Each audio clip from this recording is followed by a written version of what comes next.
నమస్తే, నేను మీ విష్ణు మానియా. ఇది రియల్మీ 11 ప్రో ప్లస్.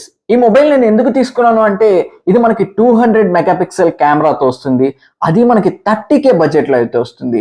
సో మనం ఈరోజు ఈ వీడియోలో ఈ 200 మెగాపిక్సెల్ కెమెరా నుంచి వచ్చే ఫొటోస్ని అండ్ ఈ 200 మెగాపిక్సెల్ కెమెరా నుంచి వచ్చే వీడియోస్ని అండ్ ఈ 200 మెగాపిక్సెల్ కెమెరా నుంచి వచ్చే నైట్ మోడ్ ఫొటోస్ని, పోర్ట్రేట్స్ని ఎవ్రీథింగ్ అయితే డీటెయిల్డ్గా అయితే కంపేర్ చేద్దాం. ఫస్ట్ ఆఫ్ ఆల్ ఈ mobile design, in hand feeling అయితే చాలా ప్రీమియం ఉంది. మొబైల్ చూడడానికి అయితే చాలా బాగుంది. అండ్ ఈ బాక్స్ లో మనకి 100 వాట్స్ ఛార్జర్ కూడా ప్రొవైడ్ చేస్తున్నారు. అండ్ ఈ బాక్స్ లో మనకి ఒక ట్రాన్స్పరెంట్ కేస్ కూడా అయితే ప్రొవైడ్ చేస్తున్నారు. బాక్స్ లో కంటెంట్స్ చూసుకుంటే ఇప్పుడు మనం ఈ ఫోన్ లో ఉండే కెమెరాస్ గురించి అయితే చూద్దాం.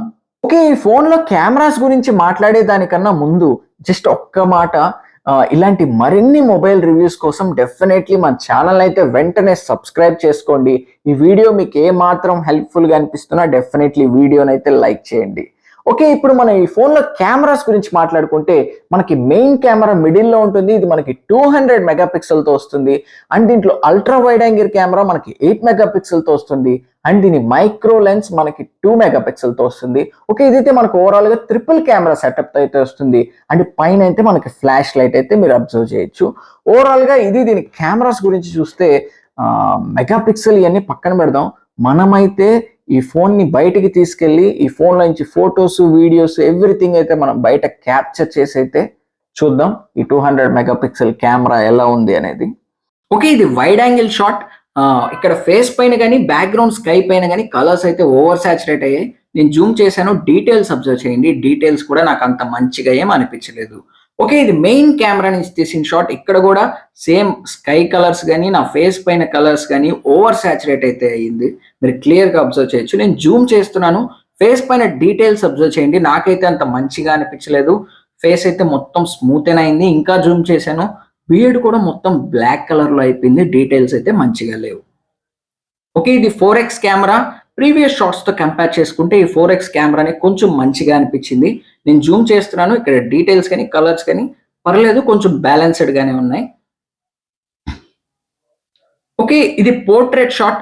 దీంట్లో పోర్ట్రేట్స్ గురించి అసలు మాట్లాడుకోవాల్సిన అవసరమే లేదు. ఎందుకంటే దీంట్లో పోర్ట్రేట్స్ వస్తే మొత్తం బ్లర్ అయిపోతుంది. ఒకవేళ పోర్ట్రేట్ మంచిగా వచ్చిందంటే ఫోటో ఈ విధంగా వస్తుంది. ఓకే, ఇక్కడ పోర్ట్రేట్ మీరు క్లియర్గా అబ్జర్వ్ చేయండి. నేను జూమ్ చేస్తున్నాను, ఫ్రంట్ సైడ్ కానీ బ్యాక్ సైడ్ కానీ మంచిగా అయితే బ్లర్ అవ్వలేదు. చాలా ఆర్టిఫిషియల్గా అయితే ఉంది. ఫోటో అయితే న్యాచురల్గా లేదు. కలర్స్ కూడా మంచిగా లేవు ఈ పోర్ట్రేట్లో. ఓకే, ఇది బ్యాక్ కెమెరా. 4K 30 FPS అయితే వీడియో రికార్డ్ చేస్తున్నాను. దీంట్లో 4K 60 FPS ఆప్షన్ అయితే లేదు. ఓకే, మీరు క్లియర్గా బ్యాక్ సైడ్ స్కై కానీ నా ఫేస్ పైన కలర్స్ కానీ అబ్జర్వ్ చేయొచ్చు. నాకైతే కొంచెం ఓవర్ సాచురేట్ అయినట్లు అనిపిస్తుంది. అండ్ డీటెయిల్స్ కూడా అంత మంచిగా ఏం అనిపించలేదు. నెక్స్ట్ మెయిన్ థింగ్, దీంట్లో స్టెబిలిటీ అయితే మంచిగా లేదు. నేను కొంచెం నడుస్తున్నా కూడా వీడియో అయితే బాగా షేక్ అవుతుంది. మీరైతే అది క్లియర్గా అబ్జర్వ్ చేయొచ్చు. ఆ వీడియో షేక్ అవడం వల్ల ఇంకా వీడియో క్వాలిటీ అయితే మనకి తగ్గిపోయినట్లు అనిపిస్తుంది. సో ఓవరాల్గా నాకు వీడియో క్వాలిటీ అయితే అంత మంచిగా అనిపించలేదు. ఓకే, స్టెబిలిటీ అబ్జర్వ్ చేయండి. నేను స్టెప్స్ దిగుతున్నాను ఇప్పుడు. వీడియో అయితే చాలా షేక్ అవుతుంది. ఈ బడ్జెట్లో వచ్చే నార్మల్ ఫోన్స్ కూడా ఇంత షేక్ అవ్వేమో, బట్ ఈ కెమెరాలో అయితే స్టెబిలిటీ అయితే నాకు అంత మంచిగా ఏం అనిపించలేదు. మనం కొంచెం నడుస్తున్నా, కొంచెం స్టెప్స్ దిగుతున్నా కూడా ఈ వీడియో అయితే ఓవర్ షేక్ అయితే అవుతుంది. అదర్ ఫోన్స్తో కంపేర్ చేసుకున్నా కూడా ఇదంత మంచిగా అయితే లేదు. ఓకే, ఇది ఫ్రంట్ కెమెరా. సేమ్ ఫ్రంట్ కెమెరాలో కూడా కలర్స్, డీటెయిల్స్ ఏం మంచిగా లేవు. ఇక్కడ కూడా కలర్స్ అయితే ఓవర్ సాచురేట్ అవుతున్నాయి. నేను జూమ్ చేస్తున్నాను, ఫేస్ కూడా చాలా స్మూత్ అయితే అవుతుంది. నేను ఎలాంటి ఫిల్టర్స్ కూడా అప్లై చేయలేదు. స్టిల్ దీంట్లో ఫొటోస్ అయితే ఈ విధంగానే వస్తున్నాయి. బ్యాక్ సైడ్ స్కై కానీ నా ఫేస్ పైన కానీ కలర్స్ అయితే పూర్తిగా మారిపోయాయి. ఈ ఫోటోలో మీరు క్లియర్గా అబ్జర్వ్ చేయొచ్చు.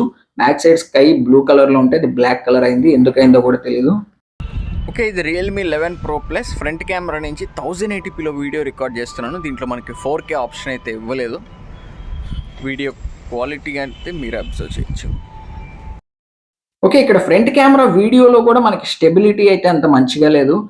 వీడియో అయితే ఓవర్ షేక్ అవుతుంది. నైట్ మోడ్ ఫొటోస్ కూడా యావరేజ్గానే ఉన్నాయి. నేను చాలా షార్ట్స్ అయితే కంపేర్ చేశాను. ఓకే, ఇప్పుడు ఓవరాల్గా రియల్మీ 11 ప్రో ప్లస్ కెమెరాస్ చూసుకుంటే యావరేజ్ అని చెప్పుకోవాలి. ఇది 200 మెగాపిక్సెల్ పేరుకే దీని నుంచి వచ్చే ఫొటోస్ కానీ వీడియో క్వాలిటీ కానీ మనం మరి అంతైతే ఎక్స్పెక్ట్ చేయలేదు. ఈవెన్ 30Kలో కొన్ని మొబైల్స్ ఉన్నాయి, వాటిల్లోనే మనం దీనికన్నా మంచి క్వాలిటీని అయితే ఎక్స్పెక్ట్ చేయొచ్చు, ఈవెన్ ఫొటోస్లో కానీ వీడియోస్లో కానీ. ఈ రియల్మీ 11 Pro Plusలో నాకు ఫొటోస్లో నచ్చని విషయం ఏంటి అంటే ఇది మనకి ఫొటోస్ని అయితే బ్యూటీ అయితే యాడ్ చేస్తుంది. ఈవెన్ మనం ఎలాంటి ఫిల్టర్ యాడ్ చేయకపోయినా కూడా ఇది మనకి ఫేస్లో బ్యూటీ అయితే యాడ్ చేస్తుంది. అండ్ ఫొటోస్ అయితే కొంచెం కలర్ఫుల్గా ఓవర్ సాచురేట్ అయితే అయ్యి వస్తున్నాయి, మనకి న్యాచురల్ ఫొటోస్ అయితే దీంట్లో లేవు. అండ్ ఇది పేరుకి 200 MP అయినా కూడా దీంట్లో నుంచి నేను అంత డీటెయిల్స్ అయితే నోటీస్ చేయలేదు, డీటెయిల్స్ కూడా మనకి అంత మంచిగా అయితే ఏమీ లేవు. సో ఓవరాల్గా ఇది మన రియల్మీ 11 Pro Plus కెమెరాస్ చూసుకుంటే మీరు కూడా ఈ మొబైల్ వాడుతున్నట్టయితే మీ ఒపీనియన్ అయితే డెఫినెట్గా కామెంట్ చేయండి. ఈ వీడియో మీకు ఏ మాత్రం హెల్ప్ఫుల్గా అనిపించినా వీడియోని అయితే లైక్ చేయండి. అండ్ ఇలాంటి మరిన్ని మొబైల్ రివ్యూస్ కోసం డెఫినెట్లీ మన ఛానల్ అయితే సబ్స్క్రైబ్ చేసుకోండి.